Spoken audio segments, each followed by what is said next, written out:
Marami. Madami. Dulong. Madami ah.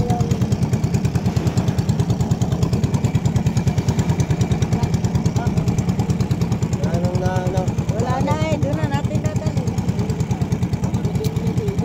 Ha? Wala ka nang home. Bigyan mo yung usong na lang ito. Okay, galas na muna. Oo, tatas muna. Tatas muna. Tatas. Patay na. Ganyan. Ganito. Muna lang paminsan-minsan. Huwag mo akong ano, i-erase mo ako. I-erase kami. Kailangan mag-erase. Ay, lang. Pero huwag mo namang i-ano. Hello, good morning. Ito nga pala yung aking nahingi kagabi. Ito. Ay, hindi pala nahingi. Kusang ibinigay. Yan. Apakaraming dulong ha. Pero tinatamad akong daingin ha. Kaya ibibilad na lang namin. Kasi baka pag dinahin ko to, sobrang tagal bago matapos. Dami isla niya. Dami ano. Ganito lang pala ha. Pero napakasarap nito in fairness ha. Lasang pusit. Lasang kamay eh. Lasang kamay. Lasang kamay yan.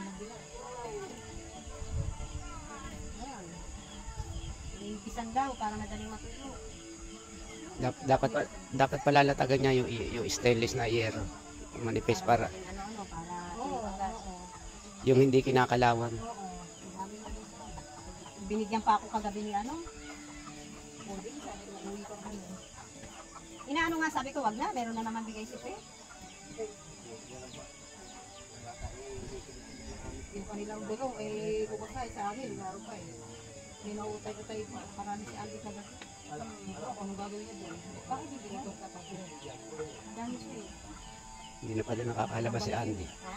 Hindi na naglalabas si Andy, nalaman ako. Hindi kayang ubusin ni Andy yung kanya nakatali. Wala ako. Ah, Andoy.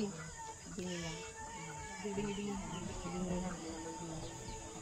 Anong ayos na? Okay na, patayin mo.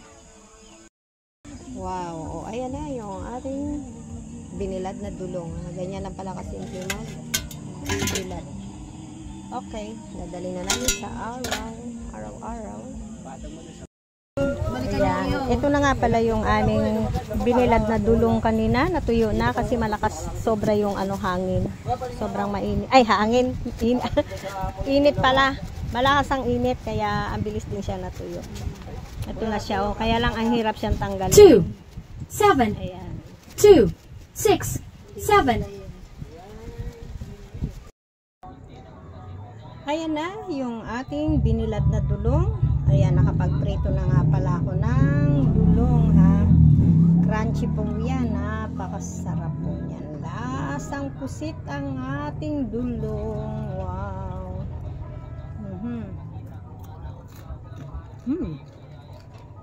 Masarap.